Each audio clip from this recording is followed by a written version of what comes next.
Hey, good morning, Louisiana MEA. This is Michael Kamphuis, Managing Director of Conn Selmer's Division of Education. Grateful to be here with everyone this morning. It's been such a great conference. I had the opportunity to be with many folks at the reception last night with Jeff Nelson from Canadian Brass. Dr. Tim was there. Such a great time, and looking forward to having a mighty group with me this morning to walk through all the things that are happening with Conn Selmer's Division of Education. Before I get started, would like to see who we have with us here this morning. I see some folks checking in with us. I see Scotty there, James and John, Jeff, Cindy, Marita, good morning. Chris Williams, good morning. Thank you for being here with me this morning. Hoping to have a great Sunday morning with everyone.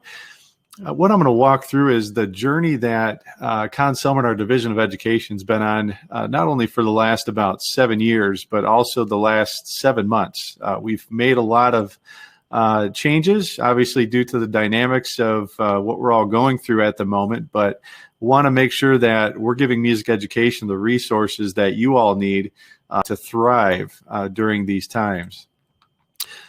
So before I get started, I'm going to make myself just a little bit bigger here, and let's go over to that side there. So just to give a little bit of a brief background of Conn Selmer, and some of you may or may not know some of this, but we consist of 3 companies over the last 20 years that have come together. And I came myself, started at LeBlanc 20 years ago. I'm actually in my 20th year with the company. LeBlanc was a company out of Kenosha, Wisconsin that merged with Conn Selmer in 2004. That actually brought me to the company, along with the Selmer Company and United Musical Instruments. And Selmer and UMI came together in 2000, 2001, right in that time frame as well. And when they all combined, there were about 45 brands altogether. And obviously through the years, we've had to consolidate the brands somewhat, but a lot of legacy brands that I'm sure many of you are familiar with. And what's unique is obviously we're a band and orchestra manufacturer. 80% of what we do is made in the United States, which we're very proud of.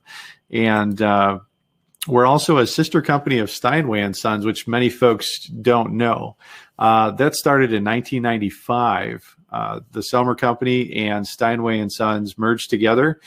There was a board of directors that became Steinway Musical Instruments. And back in 2013, Steinway Musical Instruments was purchased by a gentleman by the name of John Paulson, who's currently our owner and has been so since September 2013. And we're very thankful for his ownership and dedication to music education and our organization as well. So as I'm going through any of these points, again, throughout the session, if you do have questions, feel free to drop it in the chat, and happy to answer any questions that anyone might have as we go through a lot of great stuff this morning. So the brands that are currently in our portfolio for Conn Selmer, I said we had 45 brands back 20 years ago. We've consolidated to these brands. This is what we go to market with today. Obviously, our brass brands, many of you are familiar with: Bach, Conn, Holton, King, woodwind brands of Selmer, LeBlanc, Yanagisawa, Armstrong. And Yanagisawa is a brand that some people aren't familiar with, but that's a professional saxophone brand that LeBlanc distributed for many, many years. That when LeBlanc came to Conn Selmer, the Yanagisawa brand came with it, but great professional saxophones. And to hit on the U.S. manufacturing point I mentioned earlier, we have basically 3 hubs of manufacturing here in the United States. We have our headquarters out of Elkhart, Indiana, and right up the hill from the corporate office that I work out of is our Vincent Bach plant, and a lot of manufacturing happening there, and also our Woodwind Musser plant just down the road about 3 blocks, and our main distribution centers in Elkhart as well, where we ship products all over the world. Eastlake, Ohio is our largest brass plant. That's where they're doing the sousaphones, tubas, baritones, euphoniums, all the big brass, French horns as well, the Conn 8D and the Holton H179s are made out there on 2 different lines because of the French horn world. There's 2 very independent camps between Conn and Holton. And then Monroe, North Carolina is our Ludwig plant, and that is where all the combo drum sets are made, our Ludwig timpani, and our marching percussion.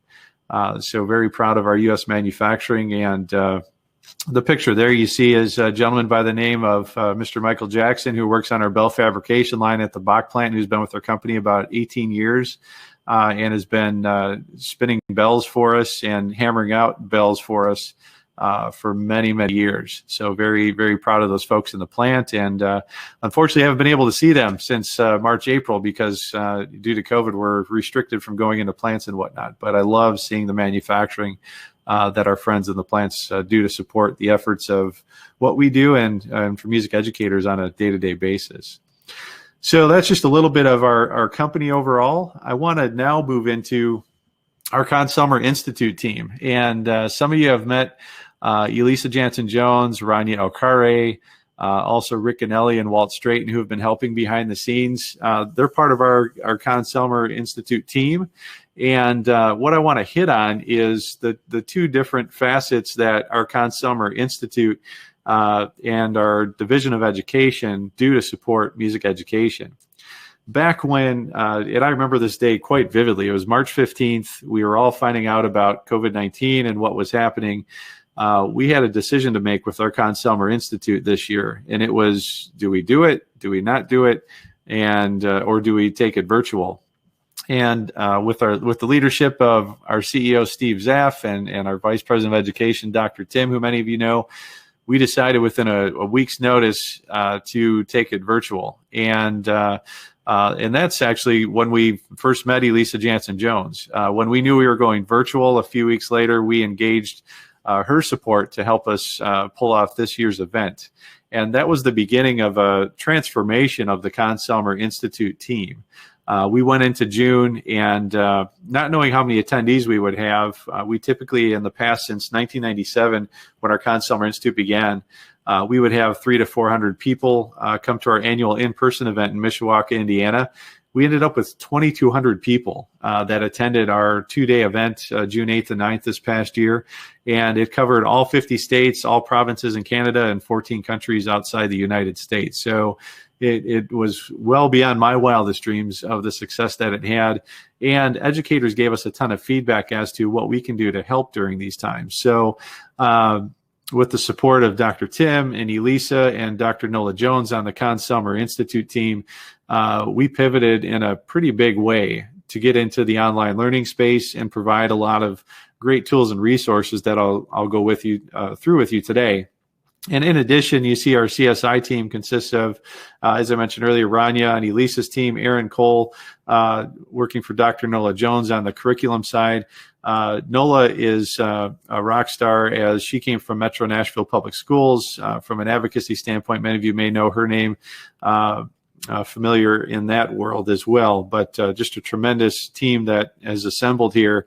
And then obviously some of the familiar faces of the clinicians that are helping build out a lot of our content: Paula Kreider, Frank Troika, Richard Saucedo, and Gary Markham. And agree, Elisa, she's also a great DCI judge for Dr. Nola Jones. So what is the team doing? Well, we have 6 specific areas that we are currently working on. And I'll walk through what some of these are and show a few examples. Teacher training, that is our Conn Selmer Institute workshops and our CSI Connect event.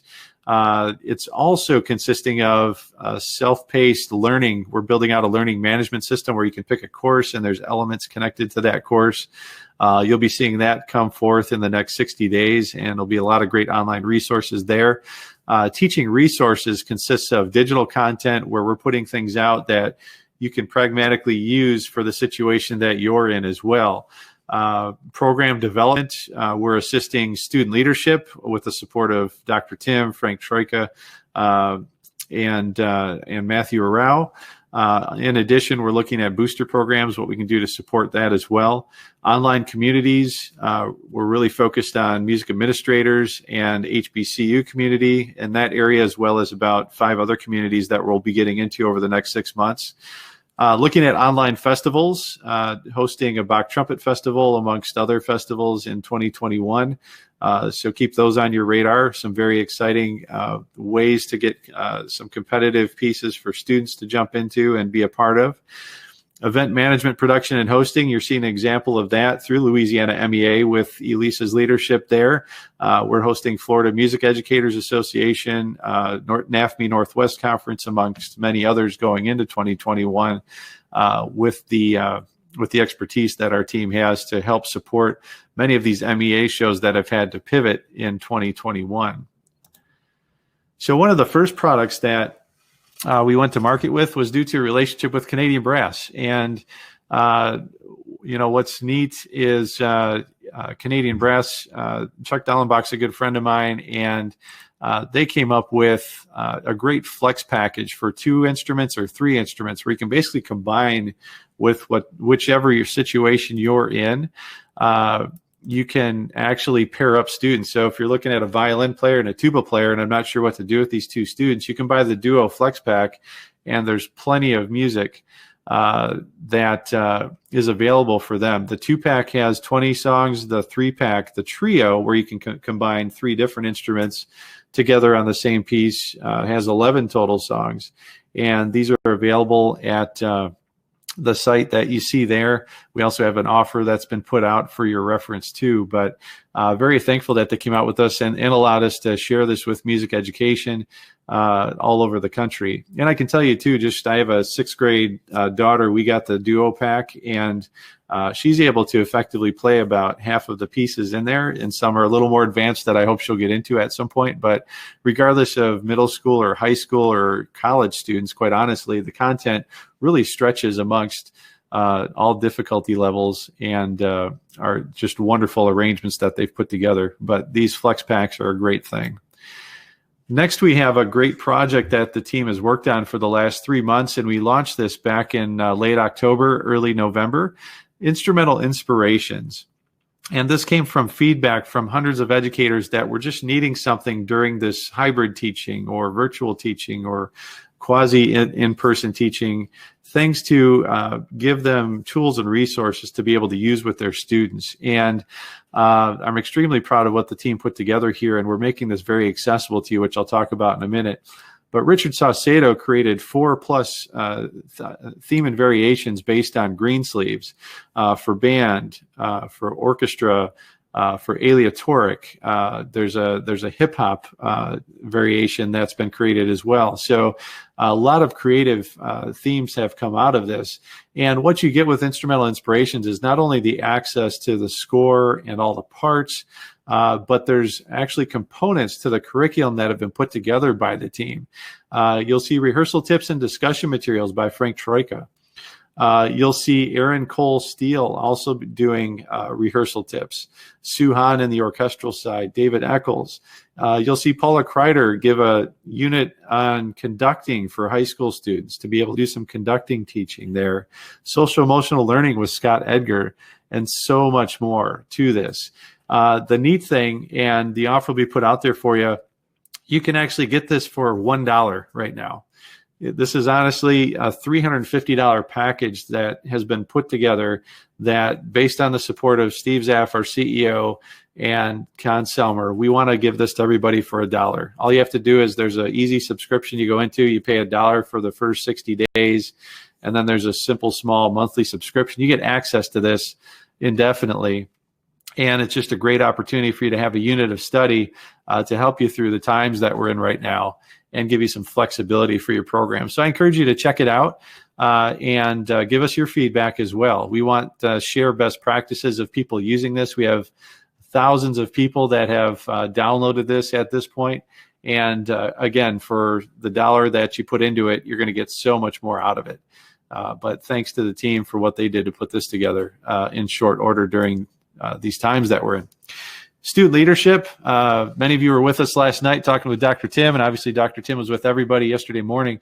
Tim's been a good friend of mine for many years and is doing so many great things in leadership during the pandemic. And when I talk with Tim, the funny thing is, being that he's not having to fly all over the country to do his keynotes, he's able to reach so many more people right now. So we want to expand the amount of outreach that he's doing from a student leadership standpoint.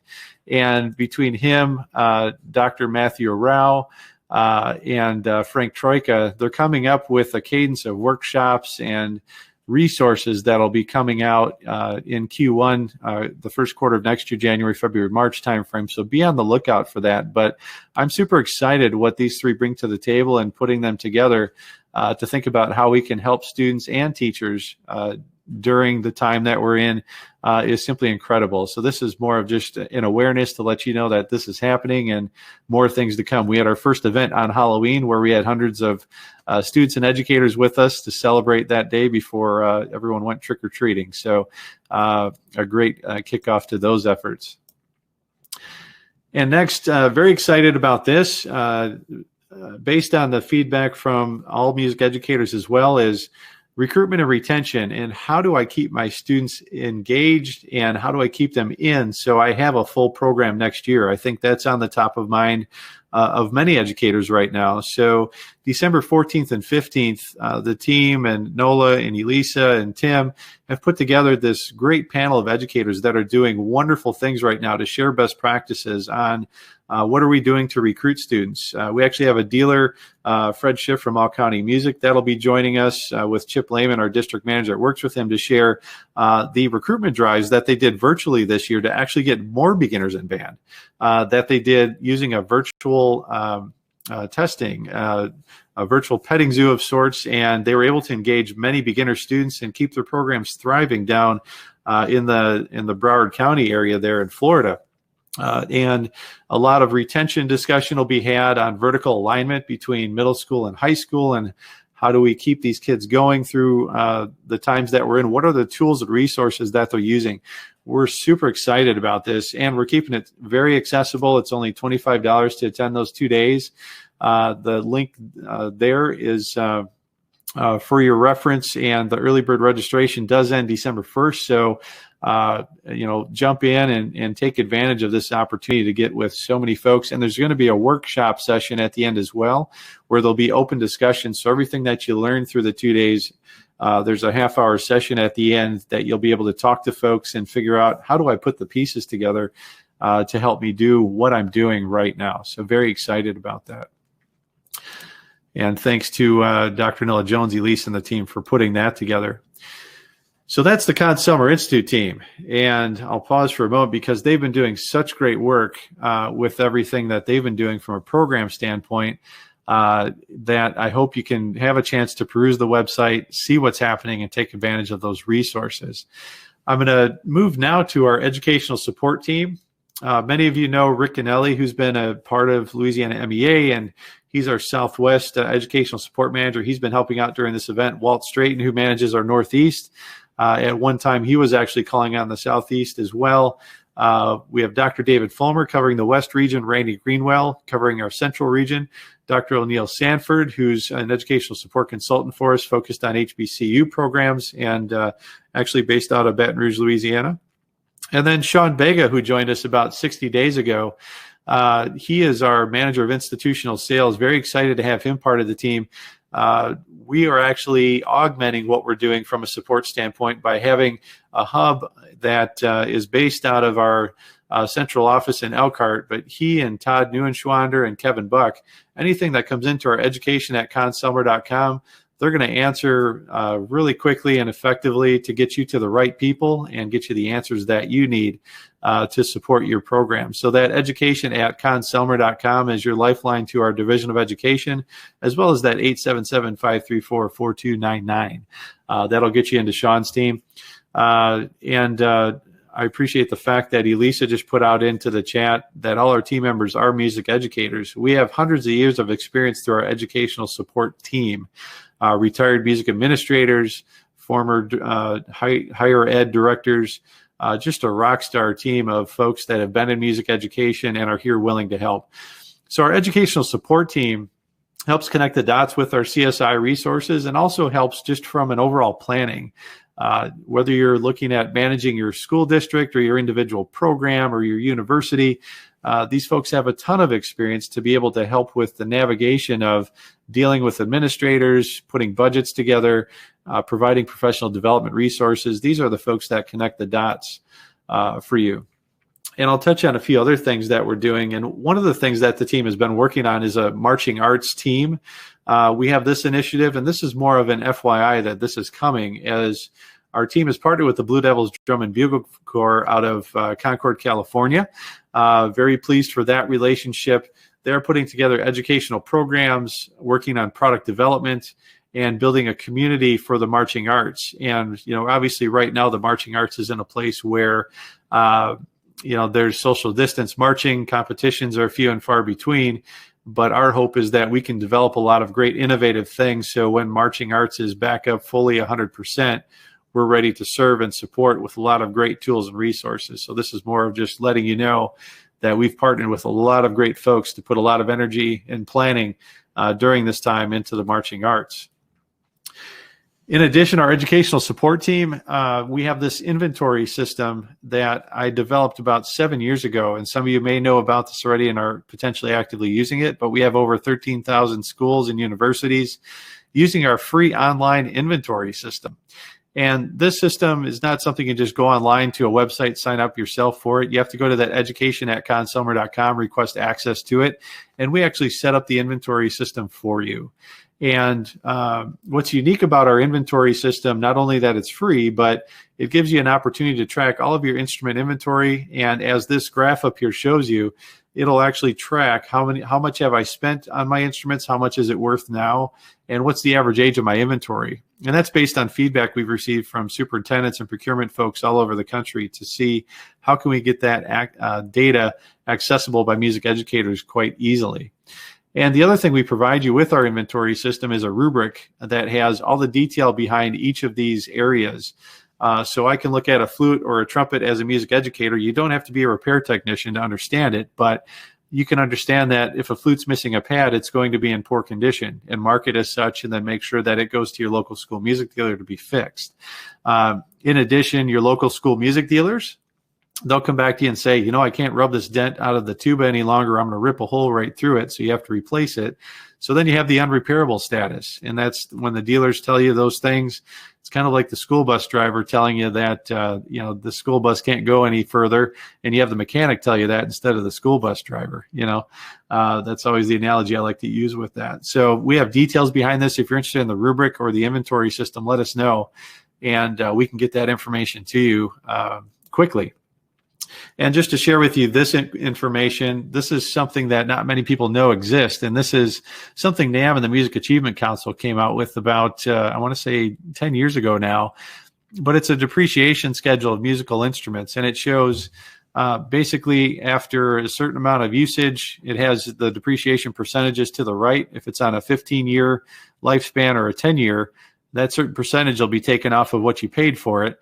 And that's the calculation our system does. And it really helps give perspective on just showing this to someone who doesn't understand musical instruments. I think it's important for them to know that instruments do have a lifespan, because in many cases, I think, it's expected that instruments last 60 years. And, in some cases, you may have a French horn that lasts that period of time. But in many cases, due to the use and the frequency of use in a school music program, especially when you have students sharing the same tuba, over and over for many years, your lifespan is going to depreciate rather quickly. So some important information for you to share with your administrations.